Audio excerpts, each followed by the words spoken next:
Today I'm joined by my co-counsel. Good morning, Your Honor. My name is Esther Avina. Good morning, Your Honor. My name is Chloe Bohannon. And we're also joined by our party representative. Good morning, Your Honor. My name is Taryn Rivera. Taryn Rivera will be joining us at council table today. And together we represent the prosecution in today's case. Would you like the defense to make their appearances as well? I would. Good morning, Your Honor. My name is Chloe Egan, and I'm joined with my co-counsel, Hannah Havis-Reitinger. Good morning, Your Honor. And Melina Morris. Good morning, Your Honor. We're also joined by the defendant in today's trial, Ms. Charlie Martin. Good morning, Your Honor. Thank you. Thank you. Additional, Yes, Your Honor. First, we'd like to ask your preferences about roaming the well, approaching witnesses, opposing counsel on the bench, Your Honor. that would be permitted. You can ask for permission to approach the witness, but you have freedom to provide that. Yes, Your Honor. Second, if an objection is sustained, would you like a motion to strike the offending testimony or just assume that it is stricken? Assume it's stricken. Additionally, we've prepared a bench book in preparation for today's trial. The defense has already seen and approved of this document. Would you like me to approach in tenure? Sure. Thank you. Thank you.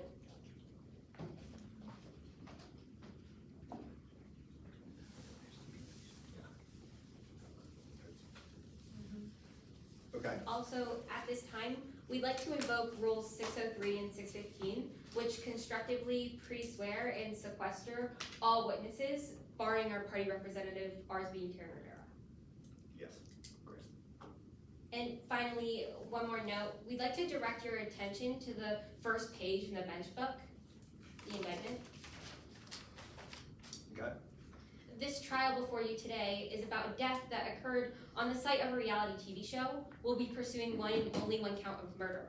In the bench book, you'll see this either means that the defendant purposely committed the action or recklessly did it with an extreme indifference to the value of human life. Today, we'll be focusing on the latter, the recklessly part of the count. Okay. No further pretrial matters, Your Honor. Thank you. You may be seated. Would Your Honor turn to the second tab of the bench book, page 1 of stipulations? We would like to draw your attention to stipulation 11, that the parties agree that exhibits 1, 8, 17, and 22 are pre-admitted. We would also like to invoke our party representative, Ms. Charlie Martin, pursuant to Rule 615, that she will not be constructively sequestered and will be with us in court today. That is all from the defense before we're ready to proceed. Sounds like a plan. Opening statements. So proceed. May it please the court. Good day. The acid, the mask, and the aftermath. Your Honor, members of the jury, what happens when someone poisons the very air that you breathe? What happens when someone tampers with the tools keeping you alive? Well, tragedy happens. People die. And we come to find ourselves in court here today to prove that the defendant, Charlie Martin, recklessly murdered Rob Armstrong, a stand-up citizen, a caring father who will never be able to walk his daughter down the aisle one day. Walk with me back to the scene of that crime. It's 12 p.m. and we're on the set of The Savage Wars, a popular reality TV show here in Midlands. 4 contestants are left in this game, and they all line up to compete in one of the last challenges of the season. The defendant and Mr. Armstrong are among them. A horn blows, the 40-foot deep underwater obstacle race begins, but unbeknownst to you, this challenge is rigged. Fatally rigged. Because, as you will learn here today, 6 hours prior to that horn going off, the defendant pours oxalic acid, a dangerous chemical cleaning agent, into Mr. Armstrong's mask. She then empties the oxygen tank he's supposed to use in that challenge. It's the very equipment that's used that day. Going back to that challenge, Armstrong puts on that mask. He inhales, he coughs, puts the mask back on his face, dives underwater, and never resurfaces again. What happened underwater? Today, you'll learn that as Mr. Armstrong continuously inhales this acid in his mask, he becomes confused, dizzy. His heart starts accelerating, and then he becomes immensely fatigued. And in one last stage effort to save himself, Mr. Armstrong rips off that mask. But you'll learn today that Mr. Armstrong couldn't escape the defendant's poison fast enough. The acid, the mask, and the aftermath. Today, you will hear evidence that those actions taken by the defendant constituted an extreme indifference to the value of human life. In Midlands, that constitutes murder. And as the prosecution, it's our burden to prove you this beyond a reasonable doubt. That means that by the end of this trial, we will have to prove to you that the defendant acted recklessly, which directly resulted in the death of Rob Armstrong.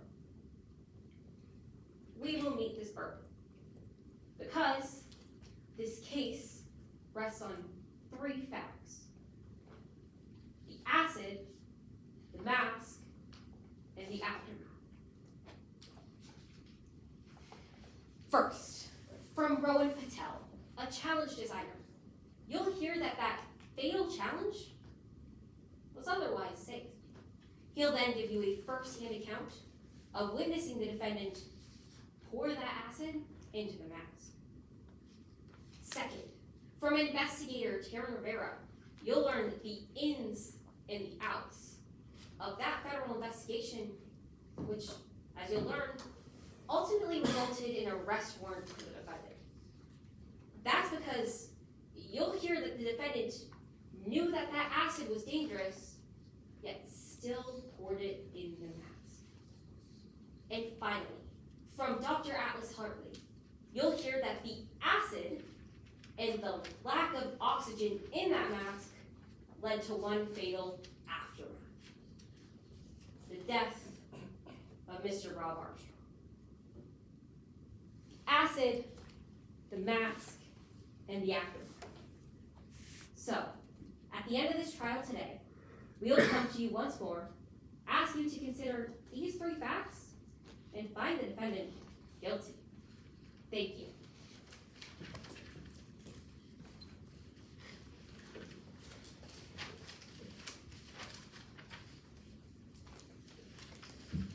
May I proceed? Right. Your Honor, opposing counsel, members of the jury, may it please the court. Charlie Martin was playing a game she didn't understand. Now, just a moment ago, you got to hear from the state about a TV show called The Saboteurs, where 20 contestants competed for $1 million. Among those contestants, 2 of them were Mr. Rob Armstrong and Miss Charlie Martin. However, what the state didn't tell you is that season 10 wasn't the first episode that Mr. Armstrong and Miss Martin competed together. In fact, they competed back in season 2 together. And when Charlie Martin was reached out to by Riley Kay, the producer of The Saboteurs, to compete in season 2 alongside Mr. Armstrong, she was excited. Mr. Armstrong was her best friend, and who wouldn't be excited to compete on a reality show with their best friend? However, that season didn't end as expected. By the end of the season, Miss Martin was betrayed by Mr. Armstrong and kicked off the show. For the next 5 years, until season 10, she faced not only betrayal from her best friend, but also public humiliation and scrutiny, as well as harassment. Not only that, but it caused so much stress and turmoil in the life of Miss Martin, along with her family, that it caused her mom to have a heart attack. Now, that's why, when after 5 years, Riley Kay reached back out to Miss Martin to reappear on the Saboteurs in season 10. And she was over the moon for this opportunity to fix her reputation, to take back her freedom, and to play that game the right way, without the betrayal, without the lies. However, on season 10 of the show, Mr. Armstrong unfortunately passed away. Now, what else the state neglected to tell you is that Riley Kay, the producer of The Saboteurs, has had quite a history of pushing contestants farther and farther and farther, encouraging them, please, sabotage the other contestants. Because after all, that's what brought in the fame, and that's what brought up the views and the money. But to Miss Martin, it was never about the views. It was never about the fame. It wasn't even about the show. It was about taking back her freedom and rekindling those relationships. It was about fixing her reputation and doing it the right way. Now, another thing that the state neglected to tell you is that one witness, Taryn, is being hired to investigate up to 50 claims that Riley Kay has had a history of rigging the Saboteurs and also pushing the contestants beyond their limits. Not only have they had claims of contestants being sleep deprived and dehydrated and physically stressed, but instead having all of those conditions being combined into these physical competitions that they have to endure to win the show. In fact, it was one of those exact same physical competitions that unfortunately caused the death of Mr. Armstrong, where he drowned. Now, as the defense in today's case, we bear no burden. In fact, the burden of proof beyond a reasonable doubt rests with the prosecution on this table right here. And it will stay there for the entirety of today's trial. It is their responsibility to prove to you that Miss Martin knowingly and purposefully or recklessly caused the death of Mr. Armstrong. But that burden is beyond a reasonable doubt. So what does that mean, beyond a reasonable doubt? That means that if at any point throughout today's trial, through any line of questioning, through any evidence brought forth before you, by either the prosecution or the defense, that you have a second of pause or a second of doubt in your head that Miss Martin was capable of causing the death of Mr. Armstrong, that it is your duty and your responsibility to find Miss Martin not guilty. Now we're going to call before you today 3 witnesses. The first one, Miss Taylor Jean. Taylor is a podcaster who is present for the filming of season 10 of The Saboteurs. And she's going to be able to testify as to the relationship that the producer, Riley Kay, had with the contestants, including Miss Martin. Next, we're going to call before you Dr. Gray Marlowe. Dr. Gray Marlowe is an expert in his field, and he's going to testify as to what he believes, in his expert opinion, was the cause of death of Mr. Armstrong, as well as those confounding variables, such as sleep deprivation and dehydration and the physical endurance that those candidates had to undergo to be a part of that show. And that begs the question, is it Charlie Martin's responsibility to ensure the safety of those contestants, or is it the producer? Because at the end of the day, Riley Kay planned the game. Charlie Martin was just a player in it. Third, we're going to call before you Miss Charlie Martin herself. And she's going to get the chance to tell you her story about her time playing in the show, her relationship with Riley Kay, and what all of it meant. Now, at the end of today's trial, my co-counsel, Melena Morris, will come and relay all the facts and evidence that has been laid out before you. And it's at that time that we ask you to find the only verdict that the evidence will support, the justice will demand, and that Miss Charlie Martin deserves. Find Charlie Martin not guilty for the death of Mr. Armstrong, because Charlie Martin was playing a game she didn't understand. Thank you, Your Honor. Nothing further. Before I do, I request that my co-counsel be allowed to set up a demonstrative in the well. Okay. prosecution calls rowing down.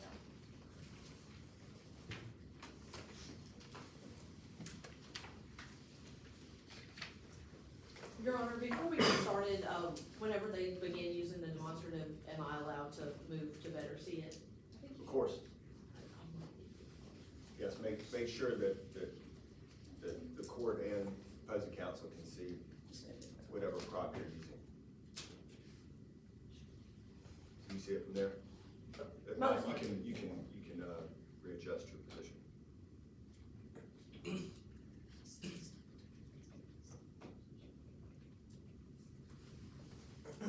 Yeah, at any point that you can't see, just, you can move up closer. Yes, sir. Move your chair up.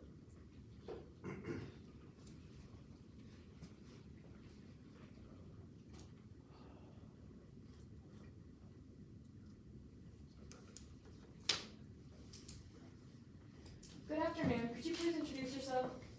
Hello, my name is Rohan Patel, former challenge designer of the Saboteurs. Greatest show on earth, formerly. What was the Saboteurs? Honestly, it was the best show on air. It was this reality TV show where 20 contestants would compete in challenges for immunity from being voted off by the other contestants.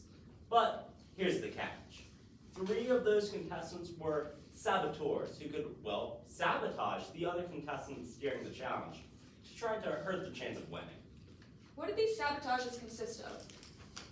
There was a wide variety of sabotages, but essentially they were just production pre-approved ways of hurting another contestant's chance of winning. Think like adding hot sauce to a dish a contestant had to eat for a challenge. Could you explain what you did on the show as a challenge designer? Remember those challenges that I mentioned earlier? The heart of the show, I would design those challenges. Have you always been in this line of work? No, actually. When I was a little kid, I loved movies. I wanted to star. I wanted to be Luke Skywalker. But when I showed up to the casting office, they thought I was there for the Ewok audition. Since then, backstage for me. You refer to yourself as the former challenge designer. Why do you say former? I say former because since this past season, season 10 of the Saboteurs, we had a contestant, Rob Armstrong, die on set. Since then, the show stopped production. I'm sorry to hear that. Could you please explain the circumstances of Rob Armstrong's death? Certainly. We had an underwater scuba diving challenge. Rob went into the water and he never came back up.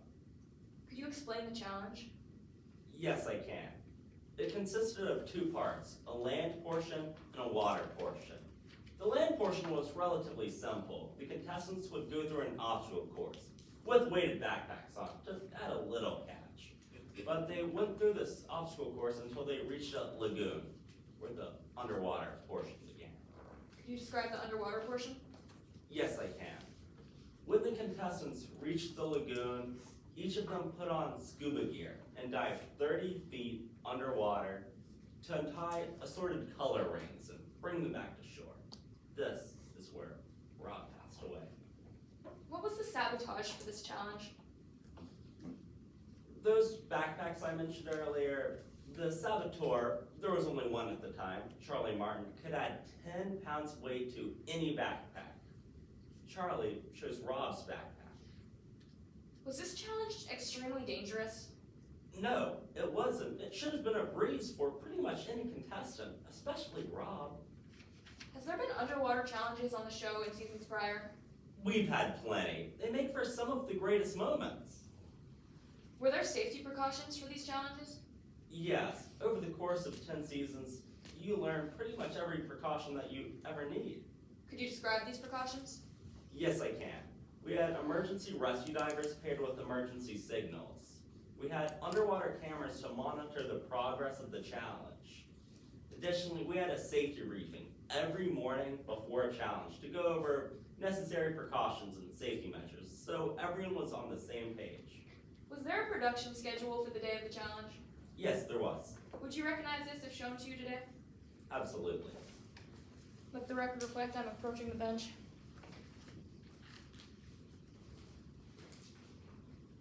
and showing opposing counsel.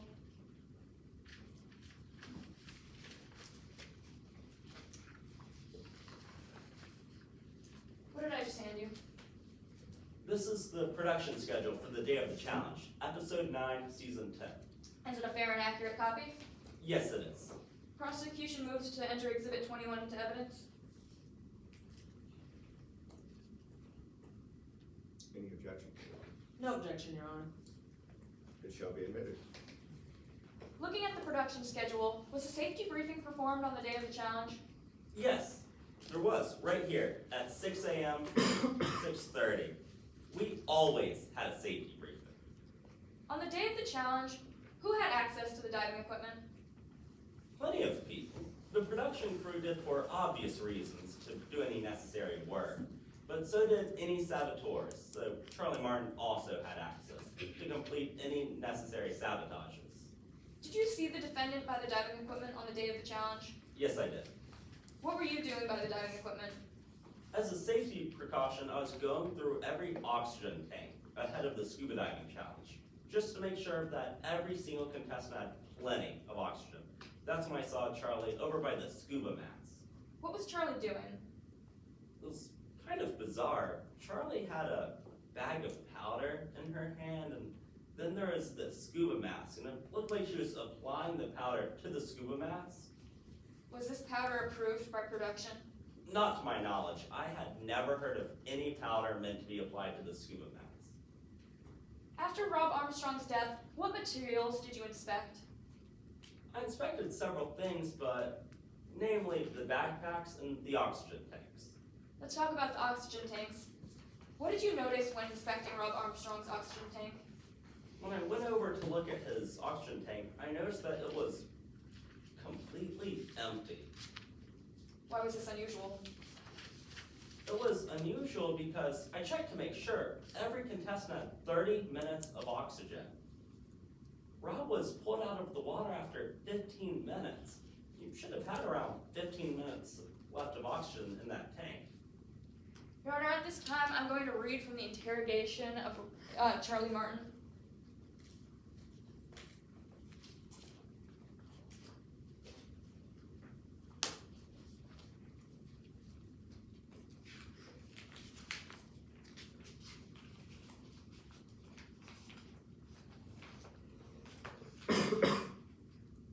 Officer, you were alone with the equipment for 10 minutes. You had your scuba certifications, right? You know how air tanks work? Martin. Yes, I know how air tanks work. Yes, I have my certifications.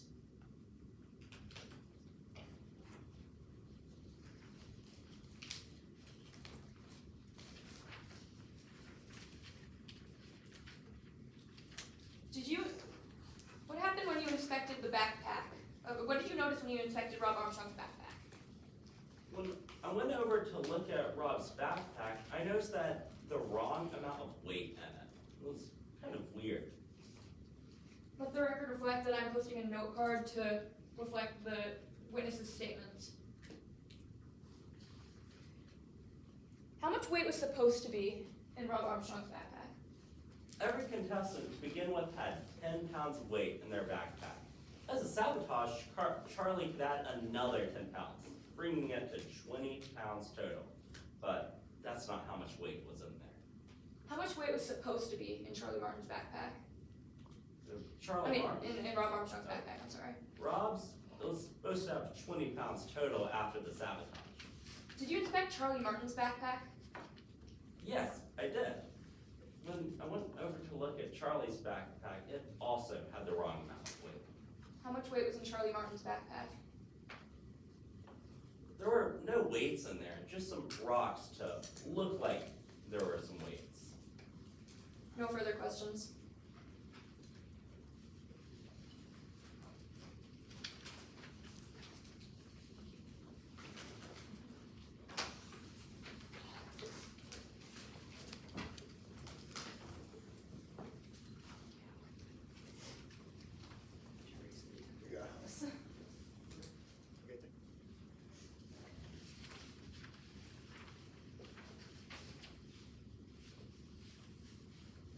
May I proceed?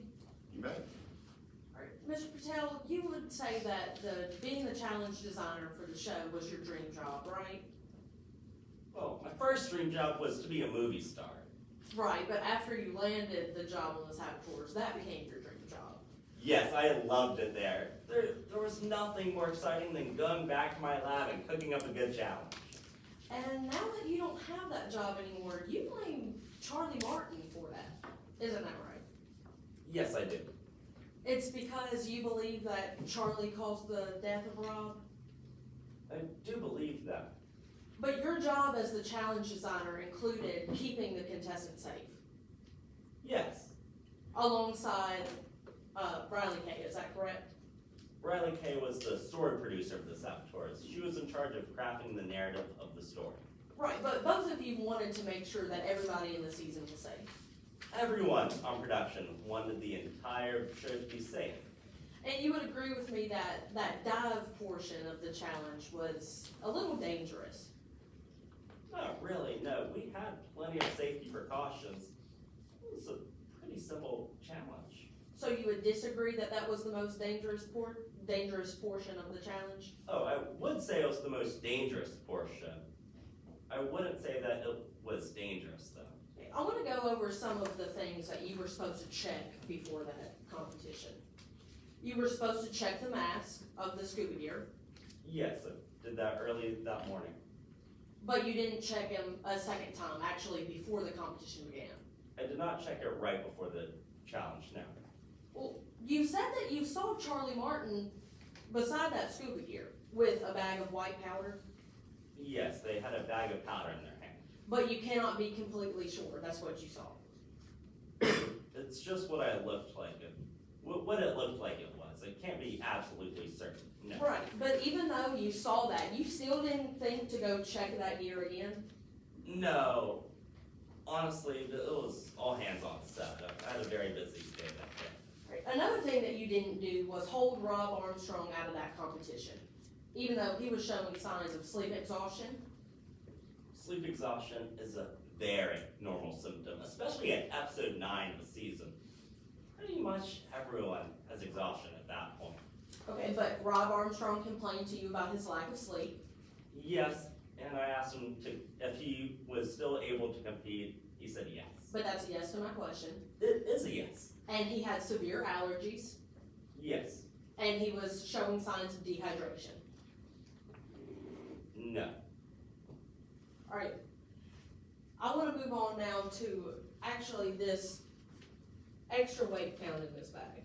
No, you saw the extra weight in Rob Armstrong's bag. Yes.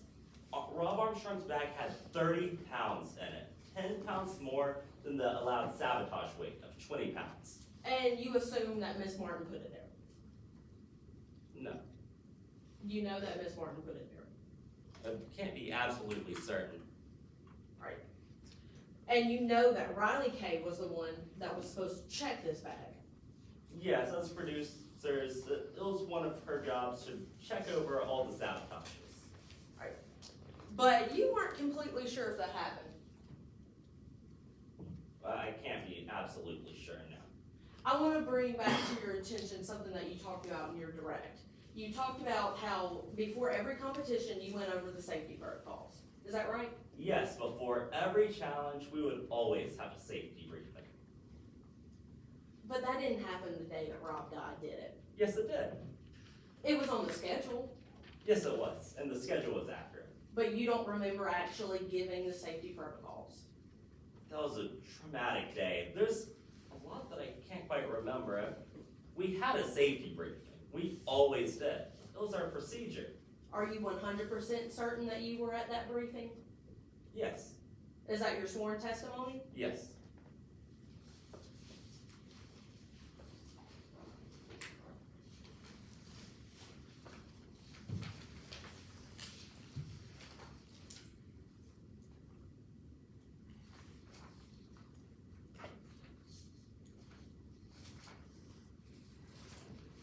Your Honor, I'm approaching opposing counsel with a copy of Rowan Patel's affidavit.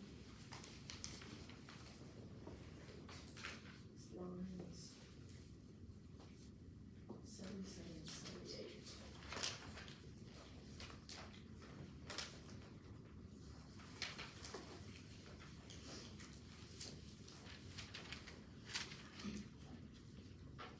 May I approach the witness with a copy of it? You bet. All right, Mr. Patel, just to be clear, can you flip to that last page of the affidavit, please, for me?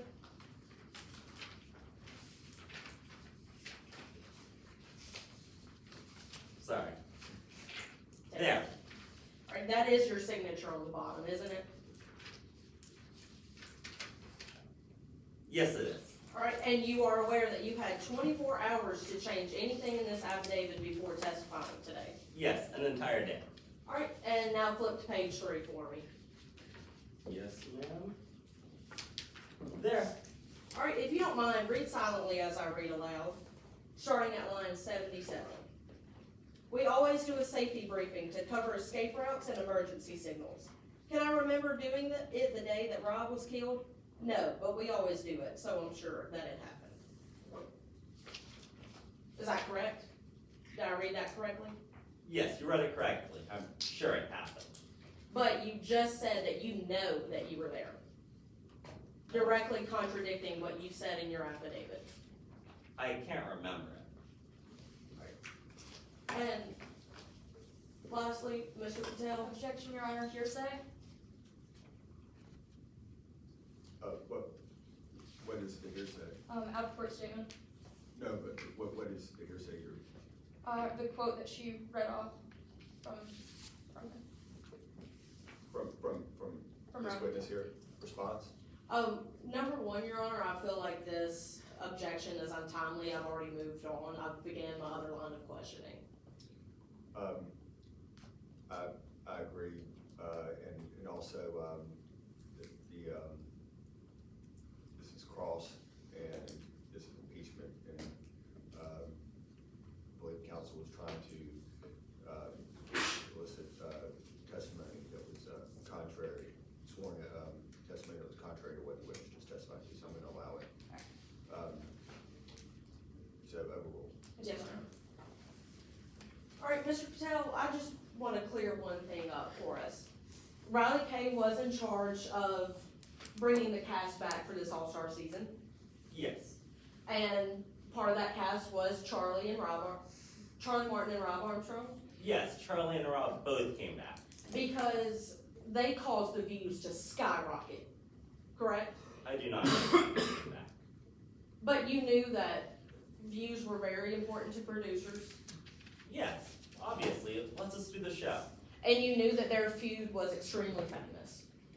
Yes, it was great television. One of the most exciting TV moments of all time. All right, and you would agree with me that that's one of the most important things for your show is views. Yes, it is. It lets us do the show. Thank you, Your Honor. No further questions. May I approach the witness and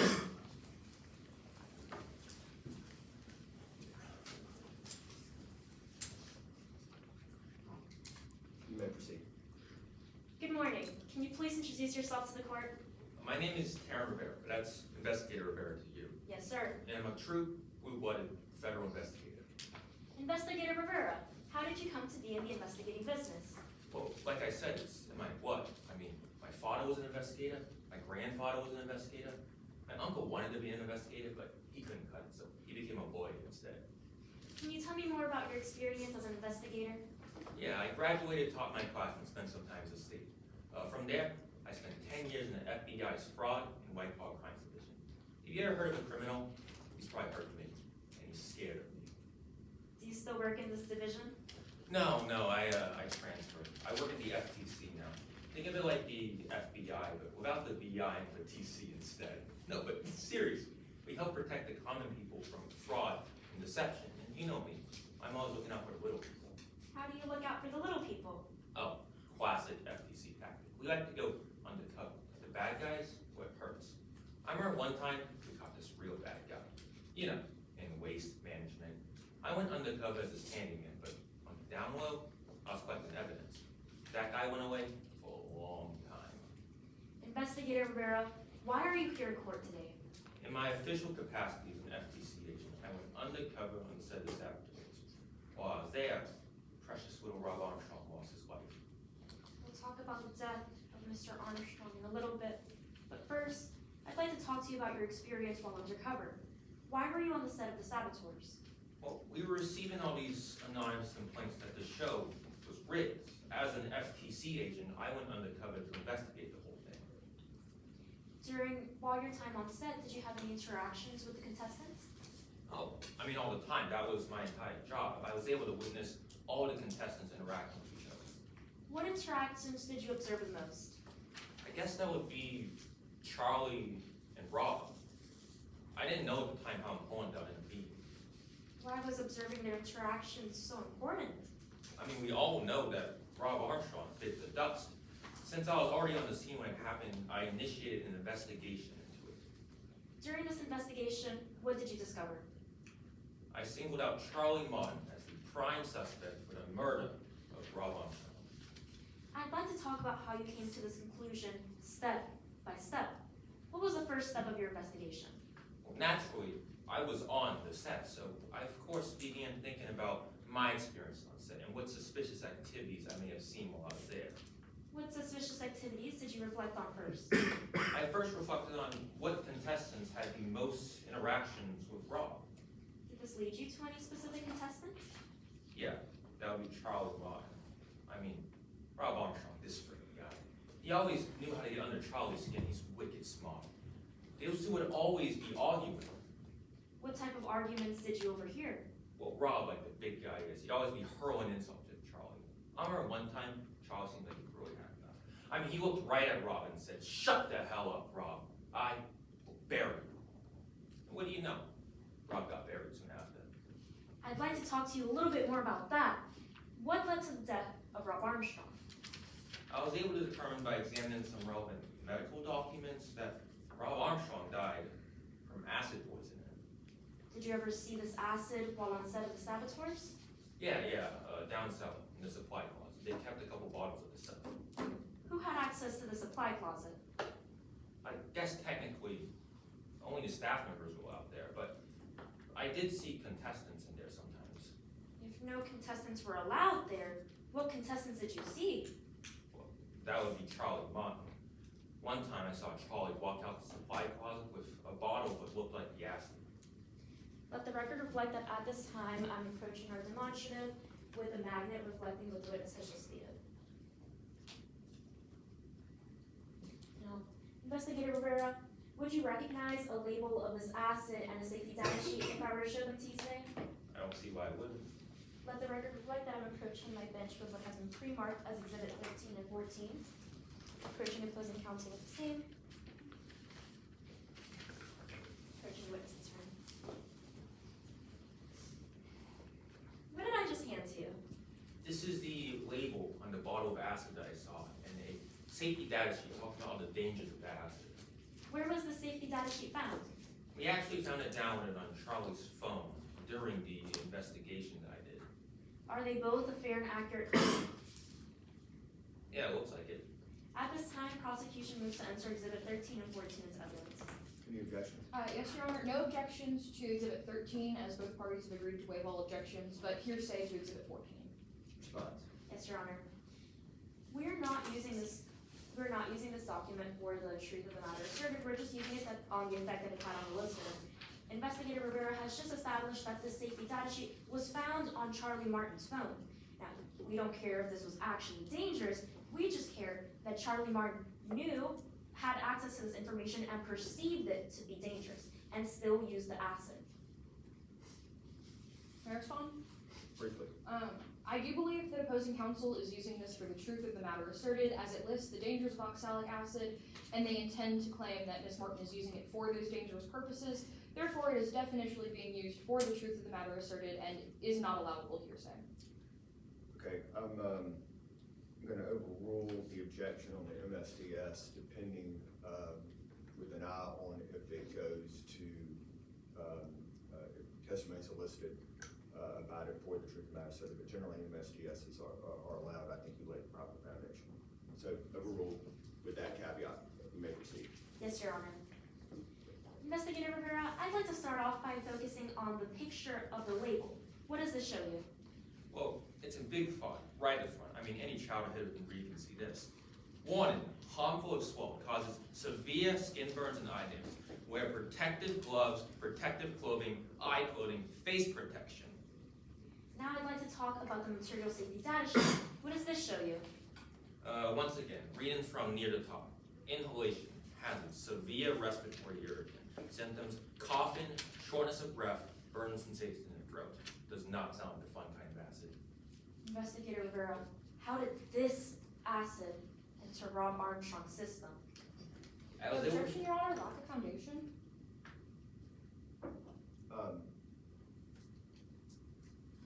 Well, I think the question is trying to elicit the foundation that would be necessary, so I'll keep an ear out for it. I understand your objection, and I'll monitor that, and you should listen as well. Yes, Your Honor.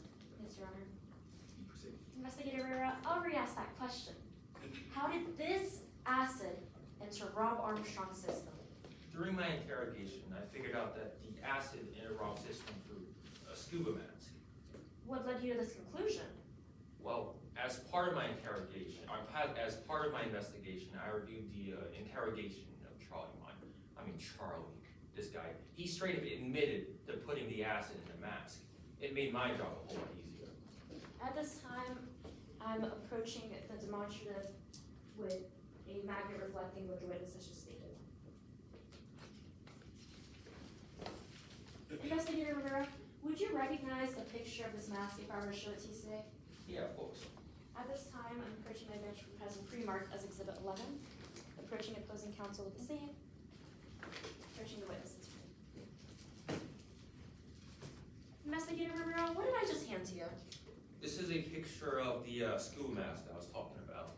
Is it a fair and accurate copy? Yeah, it is. At this time, prosecution moves to enter Exhibit 11 into evidence. Any objections? No objections, Your Honor. It'll be so admitted. How did you know that this mask belonged to Rob Armstrong? Well, the production team at the Saboteurs, they color-coded all the contestants' scuba equipment. All of Rob's stuff, including the mask, was blue. Did you ever see this mask prior to conducting your investigation? Yeah, I did actually. On the morning that Rob died, I actually saw Charlie Martin with the same mask in the equipment tent. What was the defendant doing with the mask the day that Rob Armstrong drowned? You know what? I'm not entirely sure. I saw the defendant with the scuba mask messing with the equipment for a solid 2 minutes. That's what I'm sure of. What exactly was she doing there? I can't tell you. Let the record reflect that at this time I'm approaching the demonstrative with a magnet that reflects what the witness has just stated. No further questions? Thank you. May I proceed? No. Good afternoon, Investigator Rivera. You have a lot of experience with reality television shows, don't you? Yeah, I spent 2 years in the FTC, primarily investigating game show fraud. You have experience with the FTC. Yes, I do. You also have a personal interest in these shows. Yeah, I love watching game shows. Nothing I love more after work than cracking a cold beer and watching some Wheel of Fortune. So you'd say you have extensive knowledge of reality television. Yeah, I can agree to that. You also know that reality television shows can be extremely dangerous. Yeah, I'd say so. You say the Saboteurs is no different in this matter. Yeah, in some regards. It's a physical show, isn't it? For some of the challenges. The challenges require contestants to be physically exerted, right? Yeah. And you were brought on the show to check for possible production, Game show rigging? rigging, thank you. Yes. And you found evidence to suggest this. Yes. And the person this evidence was linked to was Riley Kay, is that right? Yes, Riley. We actually got an arrest warrant for rigging a game show for Riley. Thank you. And you saw Ms. Kay interacting with Ms. Martin frequently, didn't you? Yes. And these interactions happened before the death of Mr. Armstrong, right? Yes, some of them did. But you weren't on set for most challenges, right? No, I was working as a crafty. I moved a food cart around for most of my job. So they didn't let you be near the contestants during the competition, right? Well, during the competition or during the challenges? During the challenges. Oh, no, not during the challenges. Production had control over who was where, is that correct? Yes. Production actually controlled almost everything that happened on the show. Well, yeah, that's pretty much their job. They controlled who was there. Yeah. What was on set. Yes. Who was allowed where. Yes. And production was able to control the materials on set. Is that right? What do you mean by the materials? If things were needed for a challenge, production was in charge of that, right? Oh, yeah, sure. They regularly maintained the set. Is that correct? Yes, they maintain the set. And you claim to have seen the defendant with the mask. Is that right? Oh, yeah, I saw the defendant with the mask. You saw this when you were on your early morning jog. Is that right? Yes, I wake up early every morning to go for a jog. It was only about 5 a.m., wasn't it? Yes, about. Sun was still rising. The sun was still rising, yes. Wasn't entirely light outside. It wasn't entirely light outside, though there were production lights set up by the production, so the light was there. But once again, the sun hadn't fully risen. Sun hadn't fully risen, no. And you aren't entirely sure what the defendant was doing with the mask, were you?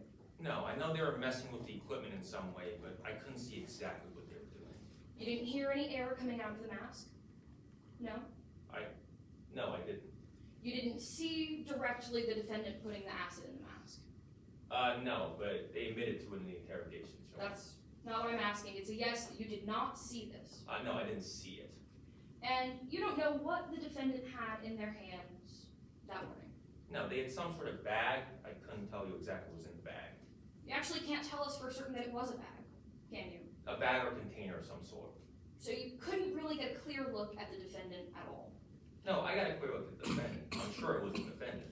But you weren't sure what they had, They had some sort of bag. Couldn't tell you what was in the bag. and you really couldn't get a clear look at their hands, could you? No. Thank you, nothing further.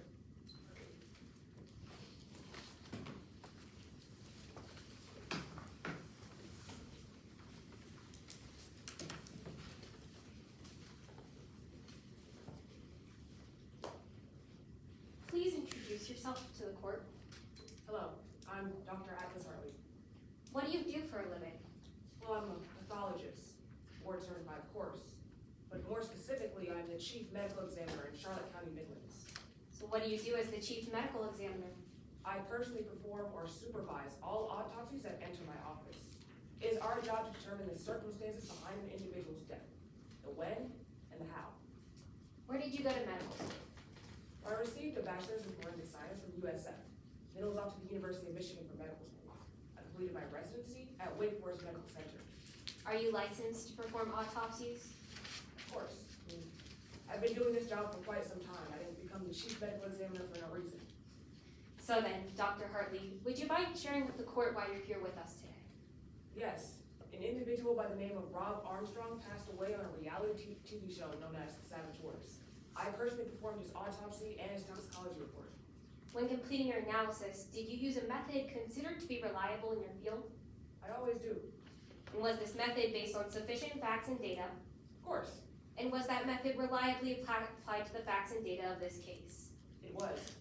And did you reach your conclusions to a reasonable degree of scientific and medical certainty? Of course. I want to go back to that autopsy report. Would you recognize a copy of it if I were to show it to you today? Absolutely. Approaching my bench. And approaching opposing counsel with what has been pre-marked as Exhibit 3. Permission to approach the witness. Approaching the witness with the same. Thank you. What did I just hand you?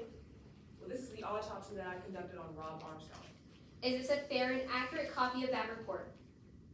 Looks to be yes. Your Honor, the prosecution moves to enter Exhibit 3 into evidence. Any objection? No, Your Honor. Will be so admitted. At the bottom of this report, there lists the cause of death. Can you explain that to us? Well, yes. I found the victim in this case asphyxiated underwater. In more simple terms, I believe the victim in this case drowned. However, I found that this was not a typical drowning. I learned that the victim in this case inhaled oxalic acid before diving into the water, which induced his drowning. All right, Dr. Hartley, I want you to walk us through how you came to that conclusion, step by step. First, what was the physical evidence of acid on Mr. Armstrong's body? On the outside, I noticed several abrasions around the victim's mouth and nose that I found were consistent with that of chemical burns. What would those burns typically indicate? That would indicate that there was some sort of poisonous chemical irritant in contact with the victim's face for quite some time. So what does that suggest about Mr. Armstrong's cause of death? Well, when there's a chemical irritant found somewhere where I know it shouldn't be, especially around a sensitive area such as a victim's mouth or nose, that would suggest that chemical irritant had a significant impact on that victim's cause of death. Was there any other physical evidence of acid on the body? Well, yes. Internally, I found that this victim's throat and lungs were raw and red, but far more so than that of a typical drowning victim. This provided even more evidence that that chemical irritant that I found was, again, a significant factor. I conducted a toxicology report to determine what that chemical was. Would you recognize a copy of that report if I were to show it to you today? I would. Approaching my bench and approaching opposing counsel with what has been pre-marked as Exhibit 4.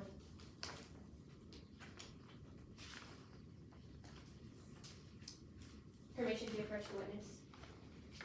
Approaching the witness with the same. Thank you.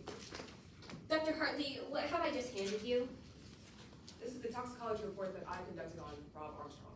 And now, is this a fair and accurate copy of that report? Looks to be, yeah. Your Honor, the prosecution moves to enter Exhibit 4 into evidence. Any objection? No, Your Honor, no objections. So, what stood out to you about these tests? Well, I noticed there was a high concentration of calcium oxalate crystals. Now that, in and of itself, is not necessarily alarming. But I also noticed that the level of acid within this victim's mouth was 11 times the healthy limit. So, what symptoms would be associated with extremely high levels of that acid? The symptoms that are associated with oxalic acid poisoning really run the gamut. What's most dangerous about this acid is that it restricts a victim's ability to breathe. That could lead to dizziness, weakness, confusion, and in this case, death. Were you able to observe any of those symptoms yourself? Yes, in fact, I observed all of these symptoms from the victim when I watched the underwater diving footage from episode 9. I created notes on this footage as I watched. Would you recognize a copy of those notes if I were to show them to you today? Well, yes. Approaching my bench. Approaching opposing counsel with what has been pre-marked as Exhibit 5. Permission to approach witness. And approaching the witness with the same. Thank you. What have I just handed you? These are the notes that I created on the footage review. They're fair and accurate copies of those notes. They are. Your Honor, the prosecution moves to enter Exhibit 5 into evidence. Any objection? No, Your Honor, no objections. Be so admitted. So what were the first symptoms of acid for Mr. Armstrong? I saw the victim put the mask onto his face, and then he quickly ripped it off and began coughing profusely. This is when I believe he was first exposed to oxalic acid. He put the mask back on his face and then dove into the water. Very quickly, I noticed that his pace began slowing significantly. Let the record reflect I'm approaching the demonstrative and adding a note card indicating the witness's previous testimony. How did those symptoms progress? Well, they increased quite rapidly. After this change in pace, I noticed the victim began tilting in the water, swimming with very little direction, and breathing erratically. These are all clear signs of disorientation. In his final stage of oxalic acid poisoning, this victim ripped his face mask off while he was still underwater, leading to his drowning. Approaching the demonstrative again and adding another note card to reflect what the witness has just said. So, Dr. Hartley, I want to go back to Exhibit 3, that autopsy report, one last time. Explain to us the specific cause of death of Rob Armstrong. The victim in this case drowned. This drowning was induced by oxalic acid poisoning, which caused this victim to become disoriented while still underwater. Approaching the demonstrative and adding a note card to reflect the witness's previous testimony. Thank you, Dr. Hartley. No further questions. Thank you. May I retrieve the exhibits? Yes, unless,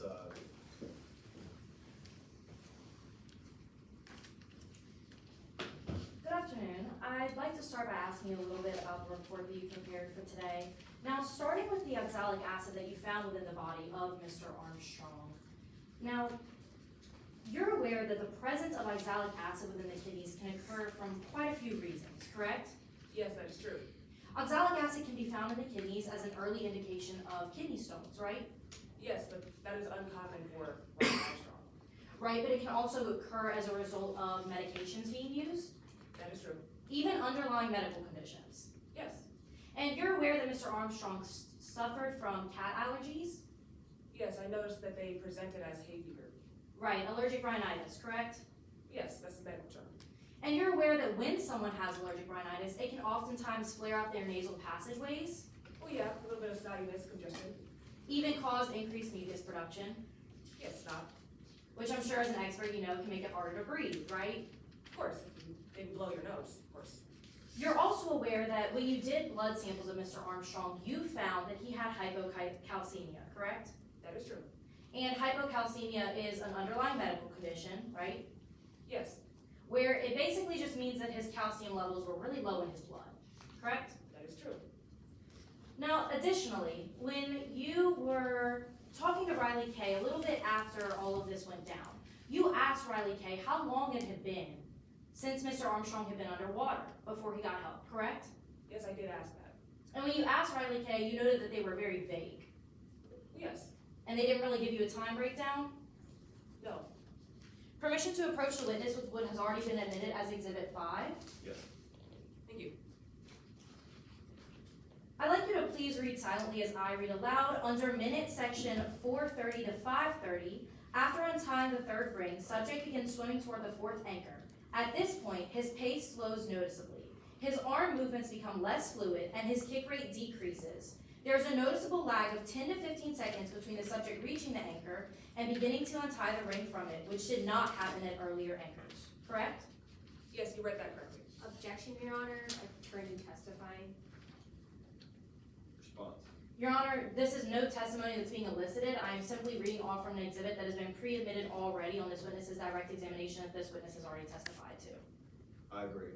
I think, this counsel already admitted this into evidence, and she's using it as a foundation, as a prop to ask the question, so I'm gonna allow it. Overruled. Yes, Your Honor. Thank you, then. We might want to repeat for the record. So under You minute, don't have to do that. What was the answer?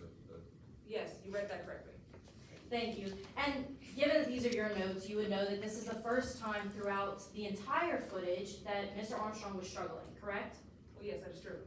However, under minute 14:30 to 15 minutes, actually, I'm sorry, 15:30 to 16 minutes, it reads, emergency protocols initiated, 2 divers approach and retrieve the subject, beginning ascent while administering underwater rescue breaths via emergency regulator. Did I read that correct? You did. And that is the first time that Mr. Armstrong got help, right? Well, yes, I'm unsure about their safety protocols. Right, so just for clarification, from minute 4:30 to 5:30, Mr. Armstrong started struggling, and it wasn't until minute 15:30 to 16 that he got help, correct? Objection, Your Honor, compound question. I think it flowed okay. Good objection, but I'm gonna allow it. Yes, Your Honor. Allow me to re-ask my question. Mr. Armstrong started struggling from minute 14:30 to 15:30 and did not get help until minute 15:30 to 16. Yes, it took the diving team about 10 minutes to get Rob Armstrong out of the water. 10 minutes, thank you for that. Now, lastly, I'd like to talk a little bit about hypoxia in general. You came to the conclusion that Mr. Armstrong drowned as a result of hypoxia, correct? Well, yes, he was struggling to breathe, and that caused a lack of oxygen to his brain. Right, but you're aware that hypoxia can come from multiple different equations, correct? Well, ultimately, it's a lack of being able to breathe. Right, but there are other things that can cause that other than just oxalic acid. Anything that would cause him to stop breathing, yes. Exactly, so things like over physical exertion, In some cases, sure. even things like extreme sleep deprivation going into a very physical activity. I disagree. Even things like severe dehydration compounded with sleep deprivation, compounded with extreme physical exhaustion, right? Possibly. I would have to find a subject to examine that further, but I can't say in a general sense, no. Right, you can't say for sure. No, I wouldn't be able to, I don't have a patient. But because you believed that it was oxalic acid, and you went to the scene, you checked the mask for oxalic acid, didn't you? You did.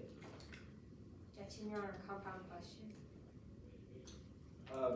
I think it flowed okay. You need to ask it, overall. Yes, Your Honor. Is it your testimony today that you checked that mask for oxalic acid when you were on the scene? No matter of fact, I was told that information, I learned it. You were told that the mask had oxalic acid in it? No, I learned that the victim in this case inhaled oxalic acid. I did not check that mask myself. Right, so you thought that maybe he had inhaled oxalic acid, but you didn't check the mask for trace of oxalic acid. I checked the victim's body, and there was oxalic acid found within his lungs. Now let's talk a little bit about the difference between ingestion and inhalation. As an expert, you know that ingestion and inhalation mean two very different things, right? Yes, inhalation is when you're breathing something through your nose, ingestion is when you're eating it.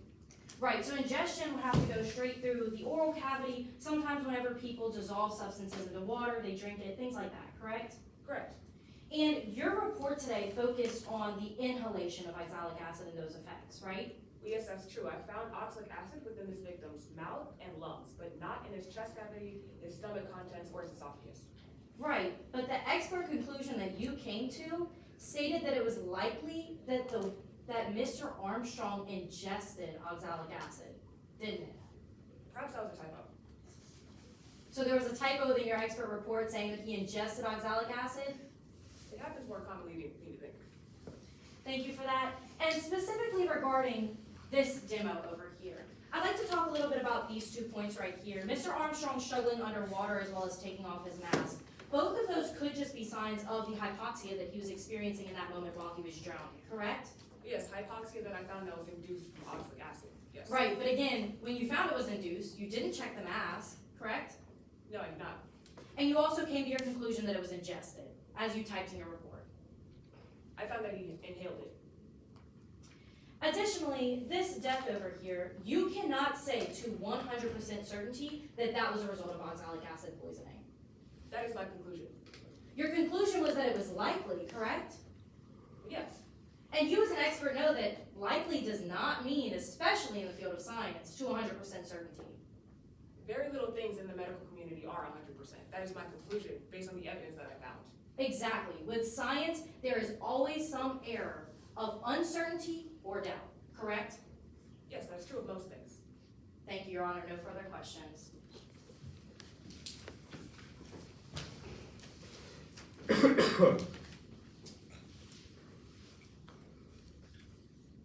May I proceed? You may. Please state your name for the court. Taylor Shaw. What line of work are you in, Ms. Shaw? I am a podcaster, but not one of those fancy names for being unemployed. I own a multi-million-dollar network dedicated to reality TV called SOS. And how did you get involved in the world of reality television? I watched season 1 of The Savage Wars, and I absolutely fell in love. And I dreamed that one day I would become a contestant. And luckily, I became a contestant on season 2. What makes you familiar with The Savage Wars? On season 2, I became a contestant and was also a Savage War. And what experience do you have after your time on the show? After my time on the show, I started my company where I dedicated everything to analyzing the show. I was also asked on multiple seasons to be press, basically. And how do you review the show for your podcast?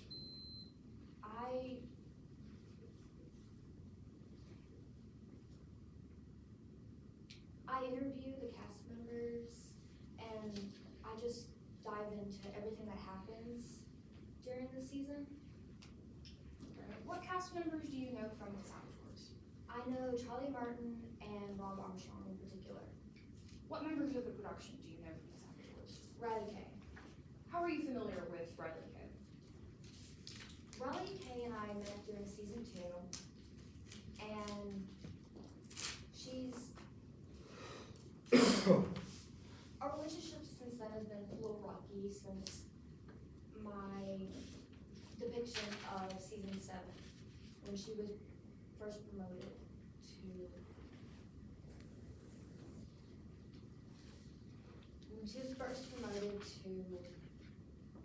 basically get all the players for that season.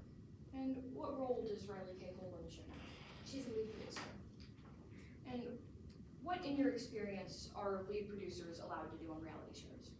They are pretty much allowed to do most things.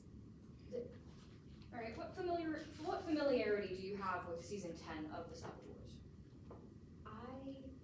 I was asked on multiple times to be part of the crew to get interviews whenever the executive producers thought there was something really interesting happening. And what was the last time you were asked on set? For the finale, And what were you doing on set that day? I was in the first live interviews for the players. Who all did you interview? In particular, I interviewed Rob Armstrong and Charlie Martin. What happened when you interviewed Ms. Martin? During our interview, Ms. Martin was yanked away from me by Riley K. And what happened after Ms. Martin was yanked away from you? I'm not sure, they just left. Right. And what did you do after this? I remained on set during the finale and was there watching the final contest. What portion of the contest did you see? I only saw the first half of the contest. And would you recognize some notes from the footage you saw if you were to see them in court today? Yes. Approaching opposing counsel with what has already been admitted as Exhibit 5.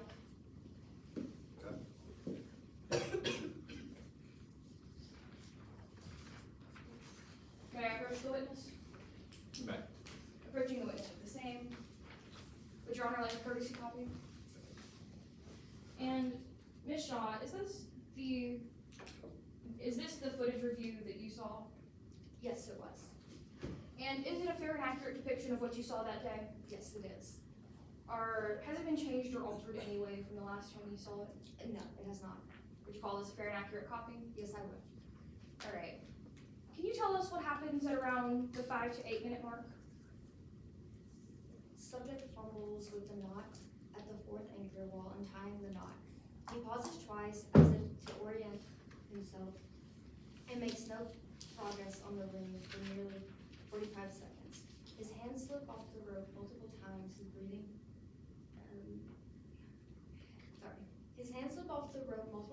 breathing pattern visible via a small burst of air from his regulator becomes erratic. All right. Can you summarize what happens towards the end at the 10 minute mark? Just a summary is fine. No need to read verbatim. Okay, he tries to swim,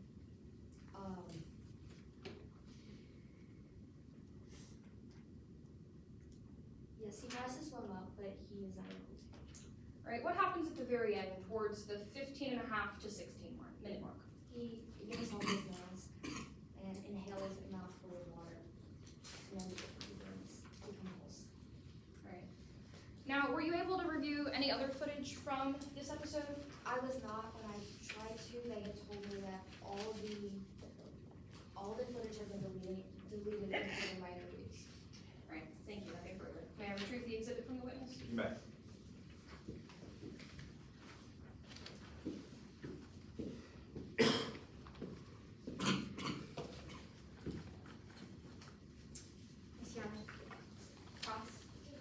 I want to begin with talking about your experience on season 2 of the Saboteurs. You were a contestant, correct? Yes, I was. Not only were you a contestant, you were a saboteur. Yes, that's correct. But you weren't the only saboteur. No, I was not. Charlie and Rob were both saboteurs with me. Exactly. You, the defendant, and Rob Armstrong were the 3 saboteurs on season 2. Yes, that's correct. And there are 3 saboteurs, but only 1 winner of the season. Yes, that is correct. Rob Armstrong won season 2 of the Saboteurs. Yes, he did. And he won the season by backstabbing both you and the defendant, Yes, he did. and you were upset about this.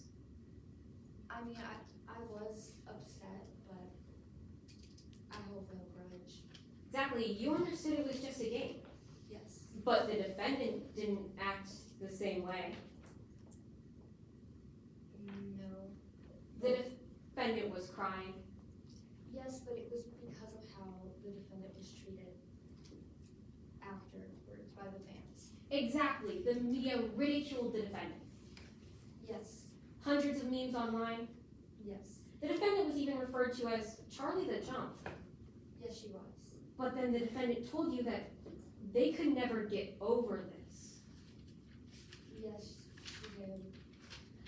Not even 5 years later. Yes. Let's talk about season 10. You gave each of these contestants an interview as a podcaster, correct? Yes, I did. And all of the interviews were pretty standard, but there was something different about the defendants. Objection, Your Honor, as to compound.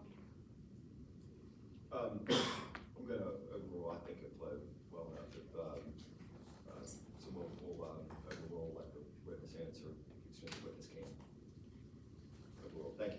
Yes, Your Honor, I'll re-ask that question. But all of these interviews were pretty standard, except the defendants. Yes, I would say so.